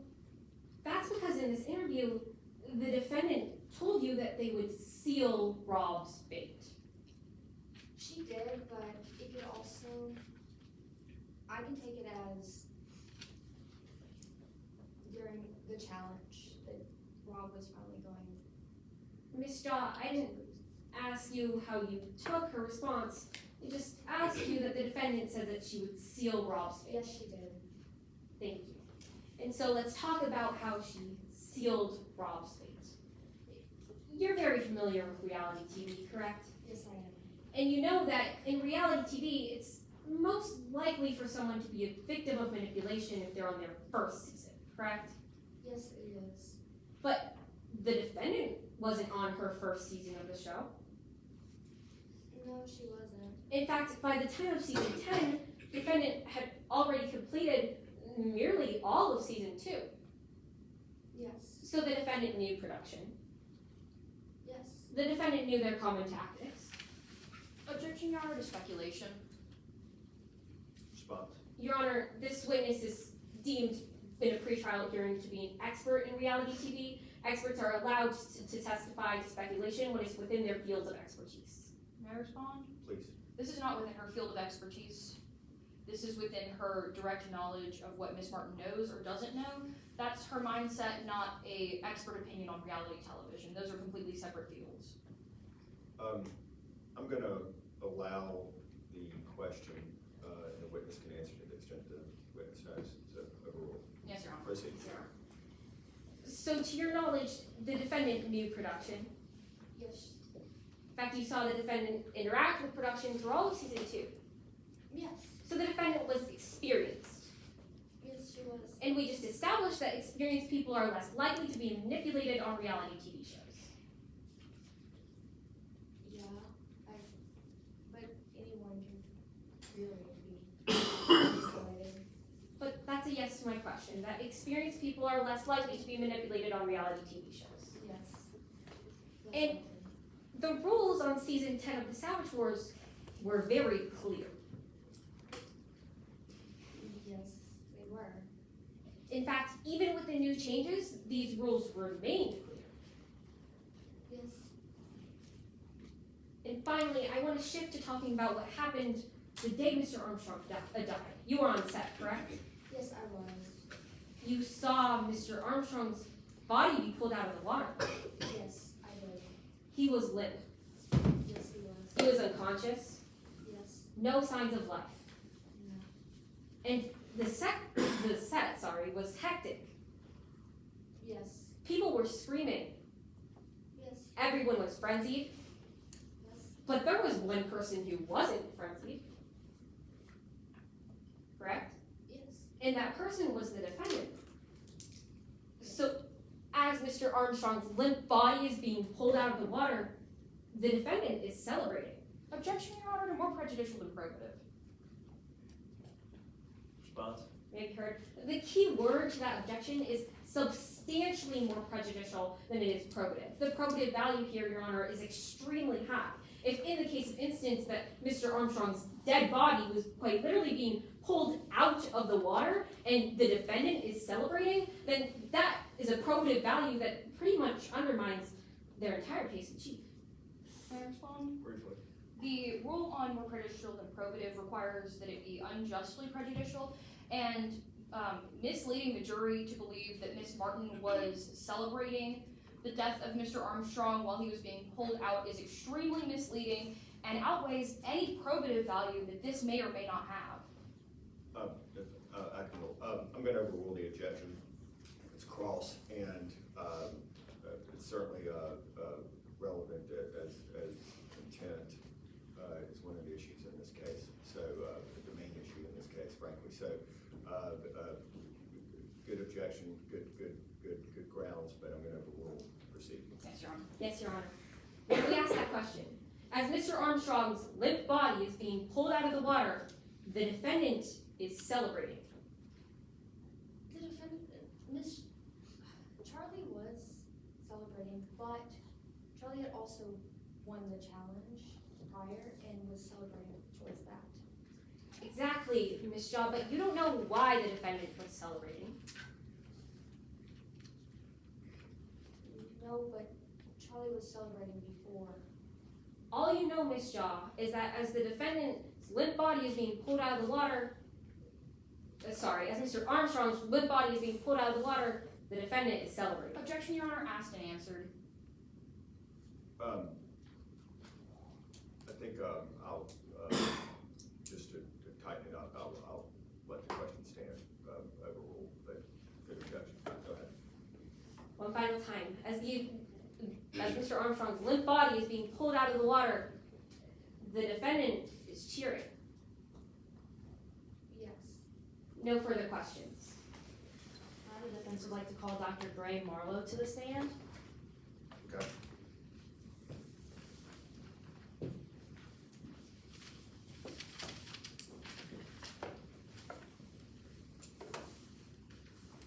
You may proceed. Please introduce yourself to the court. My name is Dr. Gray Marlowe. Dr. Marlowe, what do you do for a living? So right now I'm kind of in like a consultant for sports medicine and things such as that. What educational background do you have for that position? So I have my medical doctor degree and then I specialized in sports medicine. What previous work experience do you have? I worked kind of in many fields relating to sports medicine, such as I was the sports trainer for a professional basketball team. And then I also did many things with the Olympics and studied the athletes there and how their training affected them. And then I also was a coroner's assistant. So why are you here today in court? I'm here today to give my expert testimony. Regarding that expert testimony, what method did you use in coming to your conclusion? So coming to my conclusion, I used the MPTC method. That's actually an acronym. Would you like me to explain what that means? Yes, please. So the MPTC method stands for M, materials gathered throughout the case. The P stands for physical observations of the body. T is the toxicological report. And then C is my overall conclusions. Was that method reliably applied? Yes. Is it the gold standard in your field? That method is the gold standard in my field. Now later in this examination, I'm going to ask you a series of questions that will require you to answer within a reasonable degree of scientific certainty. Are you prepared to do so today? Yes, I am. Great, so let's start with the M section of your report. Can you tell us again, what did the M stand for? So again, the M stands for materials gathered throughout the case. And what materials did you gather? So throughout this case, I gathered many materials, such as film of the dive, notes on the dive. I also collected the blood analysis, and then the toxicological report, different things such as that. What did you use those materials for? So I used those materials to accurately look at the case as a whole, and then I came to an overall conclusion. All right, let's move into the P section of your report. What did the P stand for? So the P stood for the physical analysis of the body. Can you tell us a little bit more about the physical analysis that you did on Mr. Armstrong? Yes. So in my physical analysis of Mr. Armstrong, I looked at the physical things that could be noted, such as his face had abrasions, cuts, which I believe was from the ripping of the mask off of his face. And those are just many small cuts around his face. I also saw that there was some redness to the inside of his body, like the trachea and things such as that. What did that redness indicate to you? So to me, that indicated, it's an indication of drowning. It was suggested that it could be from chemical burns, but again, you see that a lot in drowning, so. All right, next, let's talk a little bit about the T section of your report. What did that stand for? So the T stood for the toxicological report, that I did. And when you applied that toxicological analysis to Mr. Armstrong, what did you find? So when I did the toxicological report of Mr. Armstrong, I found that there was signs of oxalic in his body, which is completely normal, with someone who is overexhausted and or dehydrated, as well as postmortem after death, you would see a high level of oxalic crystals in their body. Why was this important? This is important because it's being argued that it's from the oxalic acid of someone putting oxalic acid in his mask and then him ingesting it. But we see high levels of oxalic acid from possibly other areas. All right, what about the C section of your report? What did the C stand for? So the C stood for my overall conclusion. What was your overall conclusion? So my overall conclusion was that there's many factors, I believe, leading up to Mr. Armstrong's death. Many including dehydration, exhaustion from the previous challenges, because you had a running challenge, which is very exhausting, and then also things such as sleep deprivation, as Mr. Armstrong was very sleep deprived throughout the challenge. And then you also had things such as his allergy, which did stop him up significantly. And just to be clear for the court, can you tell us about why the sleep deprivation, the exhaustion, why is that so important? This is so important because all of these factors compounded make a significant effect to a person's ability to not only function with their whole body, particularly acting a lot differently, and then also with not being able to take in as much air. And then we see as when he was diving, at the end he had no more oxygen in his tank. So that's probably, as his brain is losing more and more oxygen, he's not thinking as clearly, and so he rips off his mask. And what did him ripping off the mask lead to? It ultimately led to him dying from drowning. Thank you, Your Honor. No further questions at this time. I tender this witness for cross-examination. Okay. Beth? Excuse me, States. Alright, before I get into the details of the autopsy, I'd just like to clarify something. You haven't performed an autopsy yourself in many years, correct? Yes, it has been many years since I myself have performed one. And you've also never worked a case involving oxalic acid inhalation, correct? Yes, that is correct. You're being paid, you were paid $650 an hour for 150 hours of work on this case by Cellcom Studios, correct? Yes, that is correct, and that's also very standard in my field. It's actually the standard in my field. In addition, you're being paid a flat rate of $6,500 by the defendant for your testimony today? Yes, that is true. I did a job, and then they were paying me for my testimony of completing that job. During the autopsy, you agree with Dr. Hartley that there were chemical burns on Rob Armstrong's face, correct? Or abrasions on Rob Armstrong's face? I do agree that there was abrasions on his face. Again, I believe that that is from the mask. They almost perfectly line up with the mask as well. But you also agree that there were chemical burns within Rob Armstrong's nose and mouth, correct? It did appear to be slight chemical burns in his mouth. Chemical burns, right. If this was caused by the mask being ripped off, how were chemical burns within his mouth and nose? This could be from many things. And it could be from maybe breathing in some sort of chemical into the mouth, but that does not necessarily mean that it got any farther into the body. So you agree that they were chemical burns? Not on the outside of the mouth, but inside of the mouth, yes.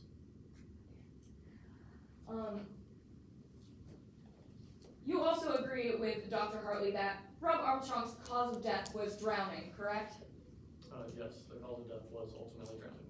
And you believe that Rob Armstrong ripped off his mask due to the respiratory distress created by the oxalic acid within the mask, correct? I believe it was due to the stress of him with overexhaustion, dehydration, and then not being able to breathe really correctly, so he overused all of the oxygen in his mask. So you do not think that oxalic acid inhalation was a likely cause of the respiratory distress? I do not believe that it is the cause.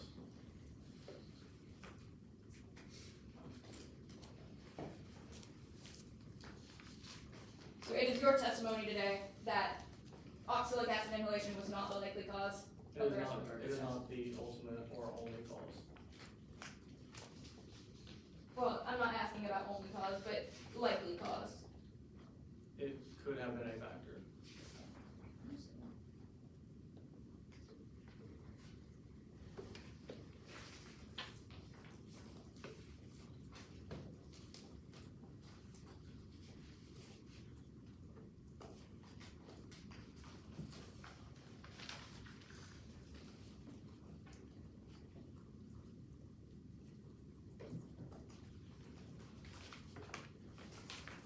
You'll just read in your head lines 174 to 176 while I read out loud. Objection. At this time, I said improper impeachment, if I may be heard. You may. The exact question just asked to the witness was, do you believe that the ultimate cause of death was oxalic acid poisoning? The exact word used was ultimate. And I do believe that the lines referenced as read were just 174 to 176, but if you look a little bit higher up in the report, it reads, the ultimate cause of death in this case was drowning. I asked a question about drowning. He agreed with me. I also did not say ultimate. He said ultimate. I clarified, not ultimate, but likely. Those were my words. I think, I'm a little confused as well, so it's a cross, I'm gonna allow the attorney to continue the impeachment, and then we'll all manifest itself, so, overrule. Lines 174 to 176. Oxalic acid poisoning is a likely cause of respiratory distress that led the decedent to rip off his mask and drown. So again, was the oxalic acid poisoning a likely cause of the respiratory distress that led to Rob Armstrong's drowning? Yes, I mean, it could have been one of the many factors. And Rob Armstrong died shortly after removing his mask, correct? That is true, because he took in a lot of water. No further questions. Any redirect? Yes, Your Honor. May I proceed? You may. Now, given your expertise in the field of science, what does the word likely mean in coming to a conclusion? So, likely would mean that it's like more, you can never be 100% certain in science, but likely would mean that it is probably more likely that is closer to a 100% than not. Why can you never be 100% certain? You can never be 100% certain because there's so many factors to go through, and there's just so many possibilities.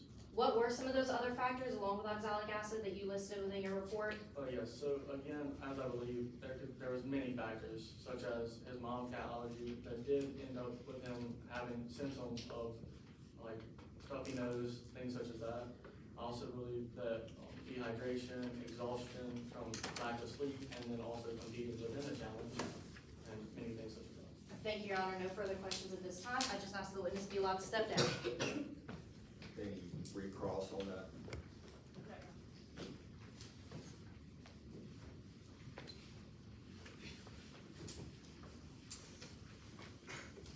May I proceed? You may. Can you please introduce yourself for the court? My name's Charlie Martin. What do you do for a living, Ms. Martin? Right now I'm a graphic designer, but I'm most known for being on a reality show called Saboteurs 2 times. You said 2 times. Can you tell us about your first season? My first season was season 2. It was pretty standard. I was a saboteur that season along with Rob Armstrong and Taylor. How did that season end? I mean, it ended in not really in my favor, I would say. Rob, who was honestly, one of my closest allies ended up betraying me in the end. It was a little bit of a gut-wrenching backstab for me. Did you receive any backlash from that backstabbing? I received a lot of backlash, mainly on social media, even in my own workplace. Would you recognize a copy of those if shown to you? I sadly would. Your Honor, let the record reflect I'm approaching opposing counsel with what has been both pre-marked as Exhibit 17B and 17C.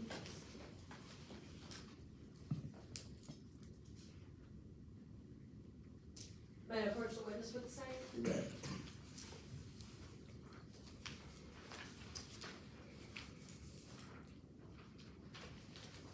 All right, Ms. Martin, can you tell us what that is that I've just handed you? These are 2 tweets about the show that I was on season 2. Do they seem to be fair and accurate copies? Yes.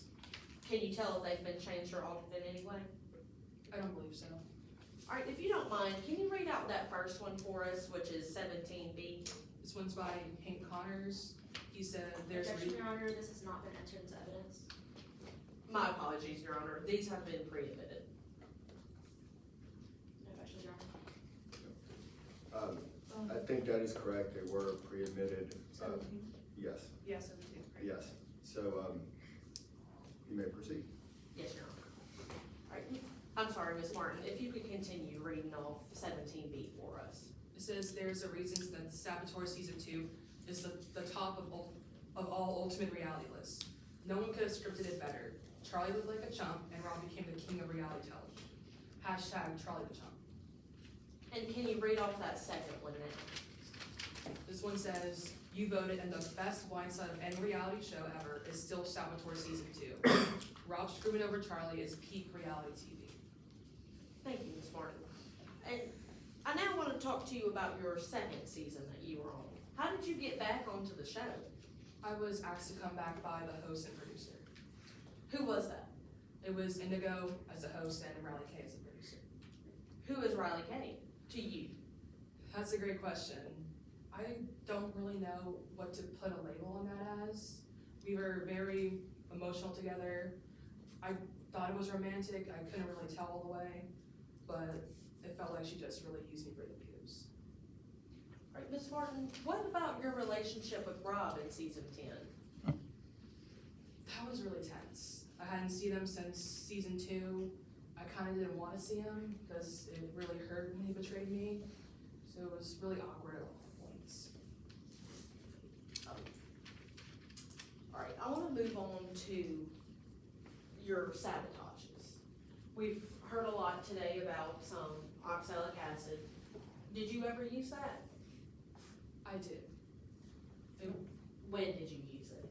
It was during the last sabotage. I asked Riley if there's anything else I could do, and she suggested that, so I just put a pinch in. And Riley approved everything you did? Yes, I asked Riley beforehand multiple times about anything I would do. Right. And before that challenge, we also heard of a safety briefing the day of. Did that happen? I don't recall any safety briefing ever happening that day at all. What about when Rob actually entered the water? Did you do anything else to sabotage him? When he entered the water, no. I was doing my own thing, trying to really challenge myself. What was your initial reaction whenever they pulled Rob out of the water? I didn't know how to react because everything was fine. They just let him down there for a long time. I didn't see them helping him out for a while, so I thought he was just under the water doing the challenge. But when he pulled them out, it was really shocking because I thought I just won the challenge, but now someone who I've known for a great portion of my life is dead. Ms. Martin, what did you take away from your experiences on the saboteurs? I didn't take really anything away, but a lot was taken away from me. Like what? Well, Rob was taken away as not only my friendship, but just him being on this earth. My relationship with Riley Kay, my safety, privacy, yes, and my own family's health. My mom had a heart attack because of this show. Thank you, Ms. Martin. I have no further questions at this time, Your Honor, and I would like to publish both Exhibit 17B and 17C to the jury.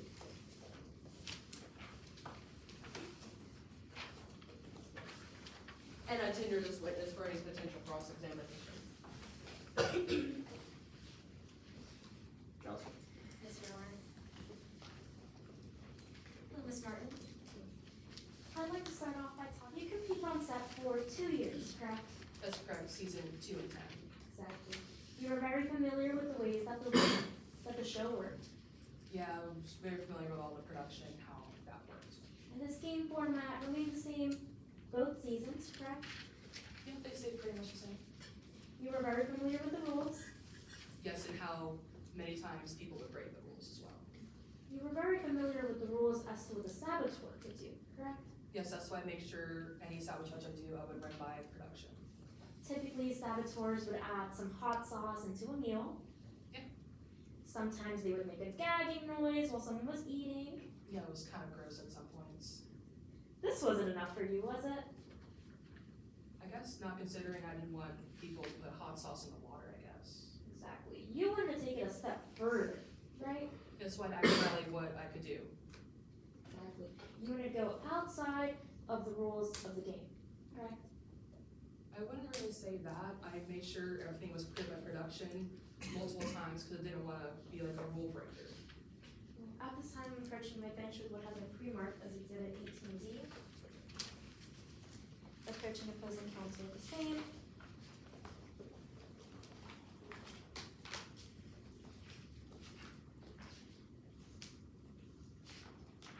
Permission to approach the witness in turn. Ms. Martin. Now, I just handed you text messages between you and Riley K, correct? Yes. Are they a fair and accurate copy? Yeah, pretty much. At this time, prosecution moves to enter Exhibit 18D into evidence. Any objection? Yes, Your Honor, as to hearsay. Response? Your Honor, we can allow limiting, we would be okay with limiting instructions being allowed towards the statements of Riley K, but towards the statements of Charlie Martin, it's not hearsay. These are statements made by the party opponent, which in today's case is Charlie Martin. I agree with that, Your Honor. We would be allowable to a redacted version of that document. Then, they'll be admitted with that stipulation. Limit your testimony to statements by the defense. Yes, Thank Your you, Honor. Your Honor. Ms. Martin, can you read out loud the last 2 messages that you sent to Riley K, please?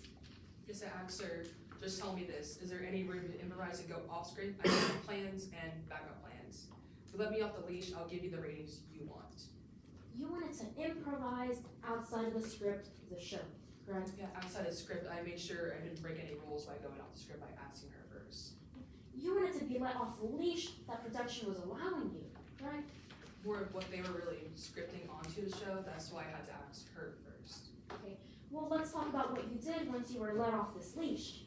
You decided to target Rob Armstrong multiple times during the sabotages, correct? I mean, he was the pretty much most fierce competitor. He was labeled the alpha of the show. It'd be really strange to not get out your best competition. You wanted Rob to feel an ounce of the pain that you had to live with for 5 years, correct? Yes, that meant getting him off the show and having him feel what it was to lose at the saboteurs. I wouldn't mind that. Let's talk about the times that you sabotaged him. You sabotaged him during the diving challenge on episode 8, correct? That's correct. You took his respirator, correct? I did. But he still did well in the challenge, right? Yeah, it was really surprising. He was able to complete the whole dive, no respirator. It was kind of, I don't even know how to put a word to at this point. Well, you were mad about this, weren't you? Yeah, I didn't expect him to do that whole dive, no respirator. You were upset that even though you sabotaged, he still did well, correct? Yeah, I mean, they call him the alpha for a reason. You were done with whatever pathetic sabotages were planned by the network, weren't you? Yes, that's why I asked Riley, was there anything else I could do? Because he was too, I guess, strong to face like actual sabotages. At this time, I'm approaching my bench with what has been pre-marked as Exhibit 19C. Approaching opposing counsel.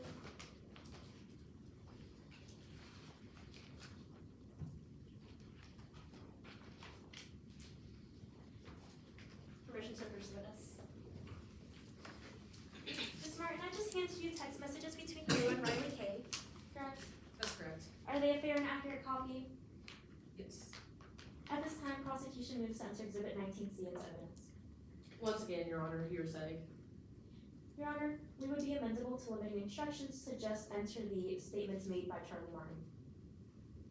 I am also okay with that, Your Honor. With that stipulation and caveat, it shall be admitted.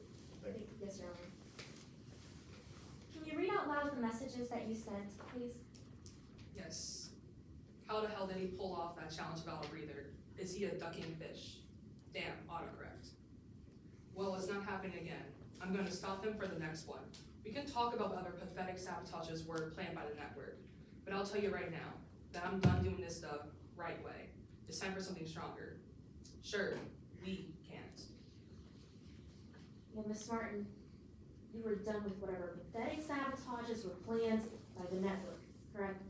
I mean, yeah, I was. It's been the same since season 2, and I felt the challenges have gotten pretty stronger at that point. You were ready for something way stronger than before, correct?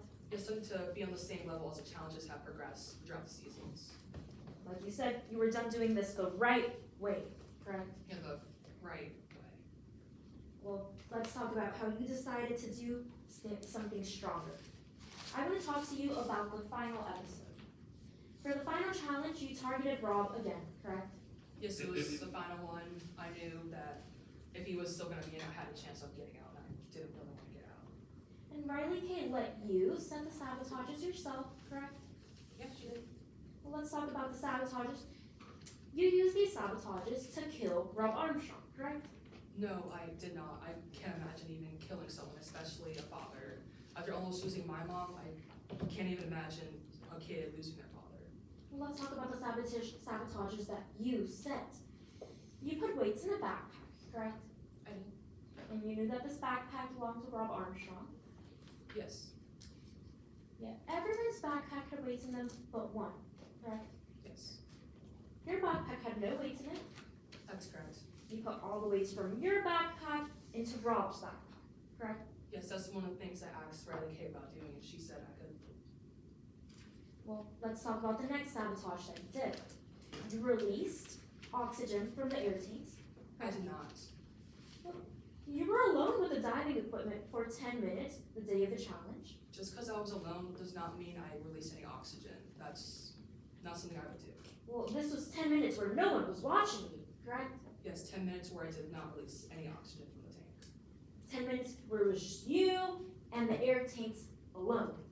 Yes, but I did not release any kind of oxygen out of the tanks. Well, Ms. Martin, you are scuba certified, aren't you?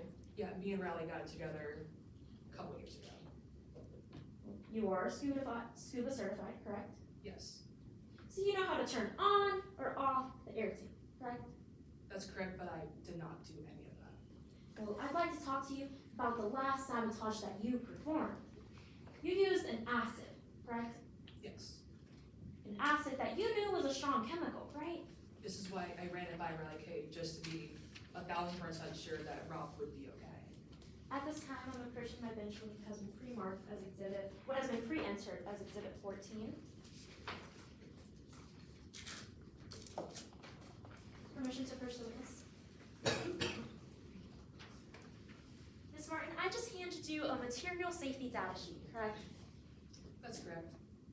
And the safety data sheet was found on your phone, I correct? believe so, yeah. It was downloaded on your phone, correct? Yes, I'm known for spilling a lot of things. All right, well, let's talk about what that material safety data sheet says. Can you read out loud line 8, please? Yes, it says colorless, crystalline, solid, or white powder. Toxic by inhalation, ingestion, or skin absorption. Strong irritant. You knew that this acid was toxic by inhalation, correct? Yes, that's why Objection, Your Honor, to lack of, expert opinion.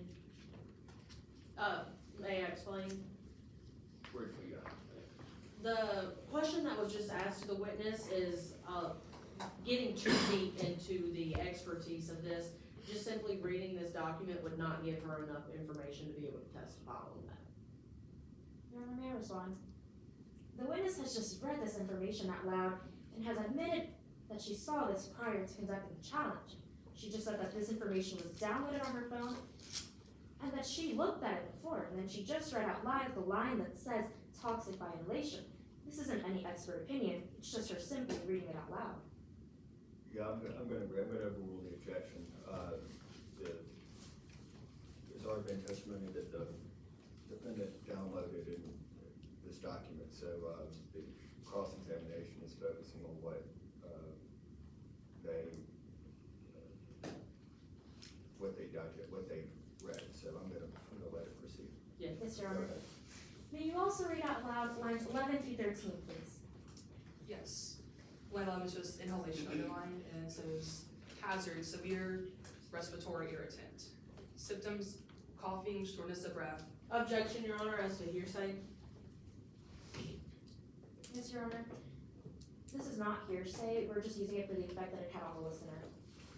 Yeah, I'm gonna agree, this has already been admitted evidence, and I believe the scope of this test crosses is what the witness would have read, or downloaded, so I'm gonna allow it, subject to that caveat, but keep an ear out just in case.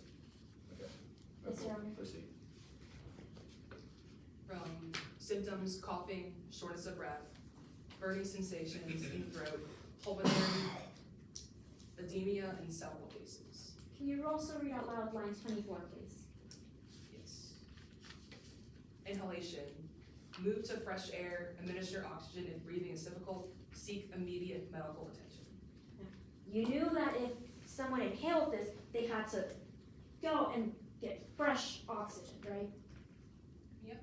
They had to get immediate medical attention. This was another reason I ran it by production, because they handle all the medical stuff. You did know this, correct? Yes, but Riley said it was okay and insisted I should do it. Well, you still put that acid in a mask, correct? Yes, upon Riley's insistence. You put it in a mask that you knew belonged to Rob Armstrong. That's correct. Would you recognize this mask if I were to show it to you today? I believe I would. At this time, I'm approaching opposing counsel with what has been pre-entered into evidence as Exhibit 11. Permission to approach the witness, right? I just handed you a picture of that mask, correct? Yeah, it looks to be the mask. Can you point to me to exactly where you put the acid in this mask? I believe right there. This is the mask that Rob Armstrong wore until he died, correct? Yeah, I believe he had the blue collar. Thank you, Ms. Martin. No further questions, Your Honor. Get back. The acid, the mask, and the aftermath. Today we are here because of the death of Rob Armstrong. We are here due to the loss of a life due to the actions made by Charlie Martin. The loss of a friend, loss of a husband, loss of a father. Rob Armstrong's kids will never be able to watch him cheering at their football game. His daughter won't be able to walk down the aisle along her father's side. And this is because the actions of Charlie Martin. I'd like to take you back to the morning of April 6th. Rob Armstrong was ready to compete in a challenge. He was known as the Challenge Beast. He's excited, he's pumped, he knows he's gonna win this. And then he grabs a mask. A mask that makes him cough. A mask that he ends up ripping off while underwater. It's a mask that he used until he saw the surface of the boy. Today we are here to get justice for the life of Rob Armstrong. We came to you knowing we had to prove to you the highest burden in the law of Midlands. And we do not take this lightly. We came to you knowing that we had to prove beyond any reasonable doubt that the actions of Charlie Martin showed reckless behavior.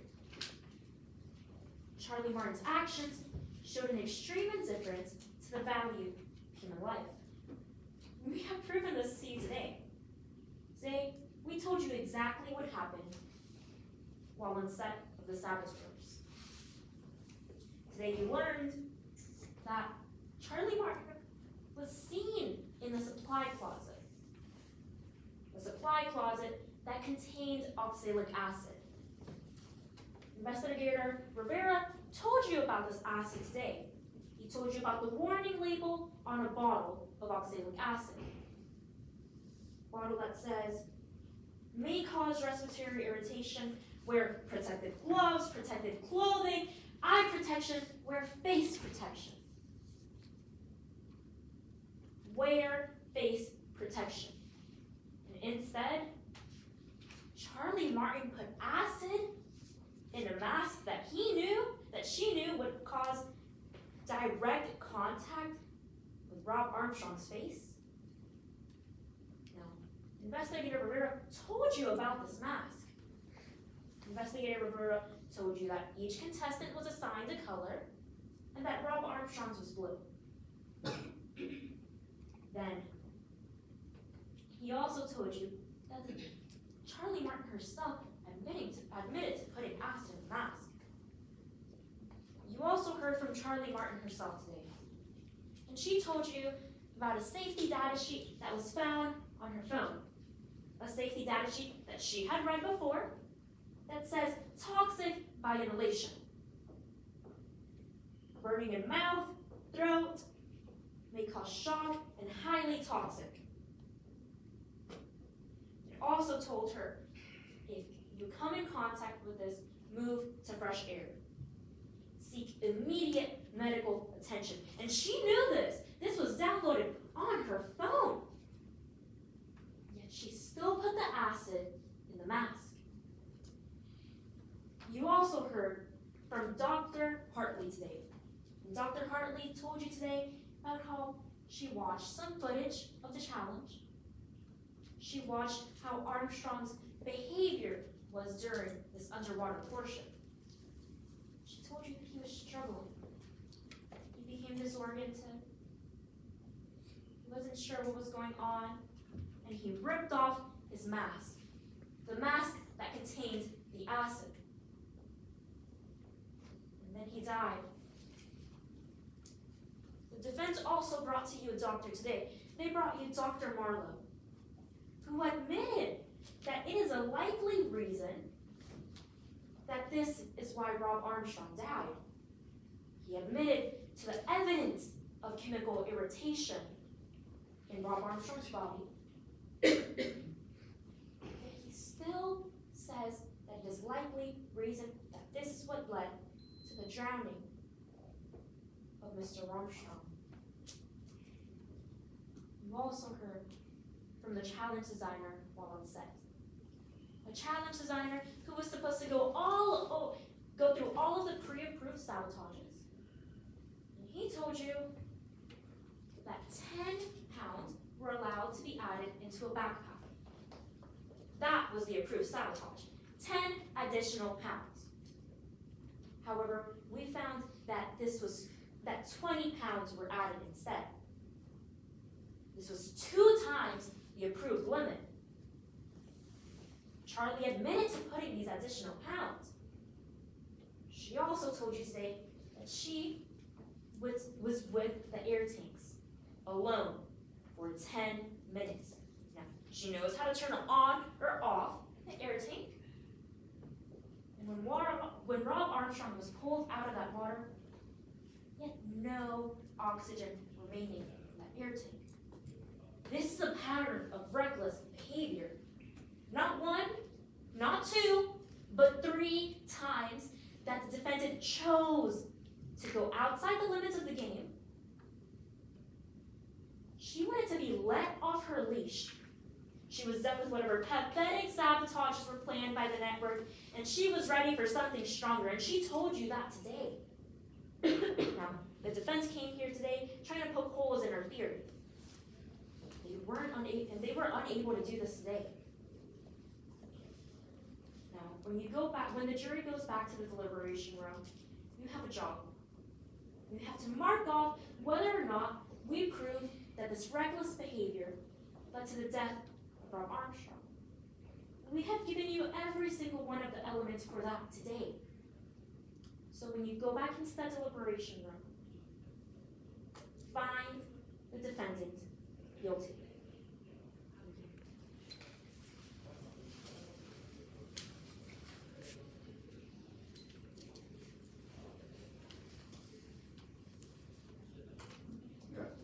May I proceed? Yes. Your Honor, members of the jury, opposing counsel, may it please the court. Charlie Martin was playing a game she did not understand. Today we've heard about Miss Charlie Martin, somebody that the prosecution is claiming is basically an evil murderer. What we know is Miss Martin is far from that. She cared for Rob Armstrong. The prosecution's claim of Rob Armstrong being taken away from his daughter, unable to walk her down the aisle, we feel the same way. It's unfortunate. Rob shouldn't have died. But Miss Martin is not the reason why he is dead. The reason why he is dead is because production failed to protect him. I would like to remind you that the burden of proof in today's case rests solely on this table right here. It never once left them and shifted to us. It stayed here the entire trial. They had to prove to you beyond a reasonable doubt that Miss Martin recklessly acted and caused the death of Rob Armstrong. They failed to do that today. Because throughout today's trial, if you thought to yourself even once, if you paused even one time and thought, that doesn't seem quite right, I don't know if I believe that. That is reasonable doubt. This entire timeline that the prosecution's case relies upon, each piece has reasonable doubt attached to it. Now, the defendant in the supply closet. Sure, we know that Miss Martin was down there. We have no idea who else had access to that supply closet. We know that the defendant was with the mask. We have no idea what exactly she did. The defendant put the acid in the mask. Now, we do agree on that. Now, prosecution's own expert, Dr. Atlas Hartley, she couldn't even tell us how that acid got into Rob Armstrong's system. Inhalation, ingestion. She claimed that the ingestion on her report was a typo. In a case this important, we're relying on a typo? That is reasonable doubt. Now, we know that Mr. Armstrong took off his mask, that we do agree on. We do agree that he struggled under the water, not because of that acid, because of the dehydration, his allergies, the sleep exhaustion. Those three things compounded led to his struggles, not that oxalic acid. Now, we do know that there are extra weights found in this bag, but that sabotage was approved. We heard from Miss Martin herself that every sabotage that she did, Riley Kay approved it, and Riley Kay encouraged it. And lastly, this part of reasonable doubt, the air tank found empty. We have no idea how it was empty. Miss Martin told you she did not empty that tank. Sure, she was near the tank. She never touched it. And lastly, Rob Armstrong's death. There's doubt behind how he even died. Their own expert could not tell you for certain, did he ingest acid? Did he inhale acid? We don't know. She couldn't even tell us. What we do know is from our own expert, Dr. Gray Marlowe. He told you that dehydration, that sleep deprivation, the allergies, that is exactly what led to Rob Armstrong's death. Now, because the defense does not have a burden in today's case, we did not have to call our own witnesses, but we did. Because we are so confident that Miss Martin is not guilty, we wanted to show you that. Now, our first witness was Miss Taylor Shaw, a podcaster. She's very familiar with how the saboteurs work. She told you about how production would push these contestants to their limits, often too far. Our second witness, Dr. Gray Marlowe, told you that oxalic acid could have been a factor, but it was not the most likely factor. Our third witness was Miss Charlie Martin herself. Now, we know Miss Martin and Mr. Armstrong, their relationship was strained after he betrayed her in season 2. She didn't want to be back on season 10 with him, but she agreed to do so because of Riley Kay. She went back onto the show.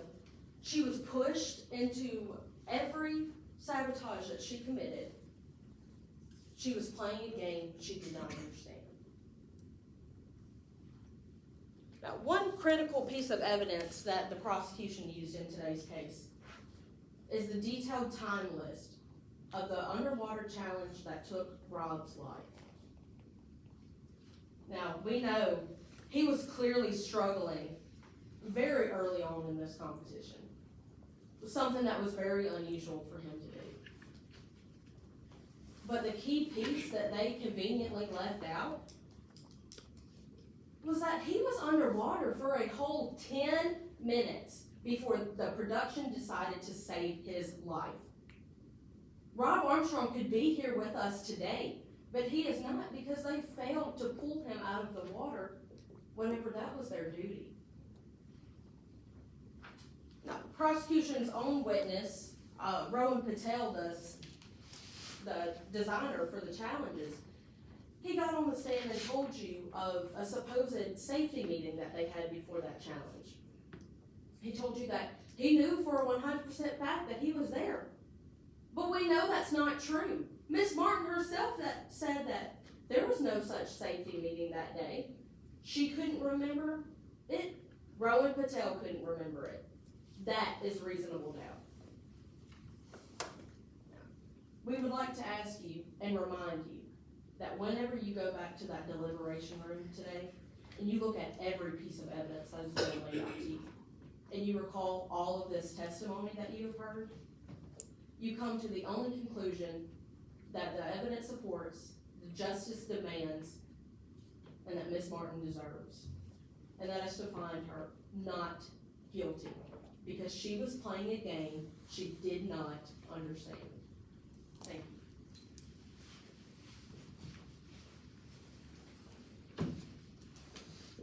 Any, Before rebuttal, we ask that the defense puts up our demonstration again, please, to demonstrate. yes.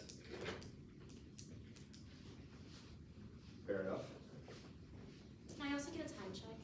1 minute and 19 seconds. Ready to go?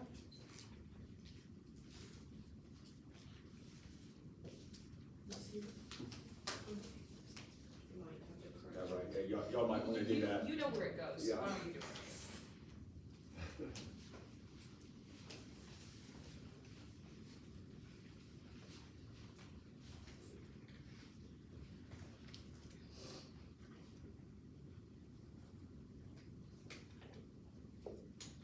May it please the court. It may. Charlie recklessly played games with light. She understood the game, but she rewrote the rules. She rewrote the rules with reckless behavior. She used the acid, the mask, and the aftermath to do this. Even after 5 years after the end of season 2, she was still upset. She still couldn't get over it. And she knew the dangers of oxalic acid, and she still chose to put it in a mask. That is reckless behavior. When you go into your deliberation room, find the defendant guilty.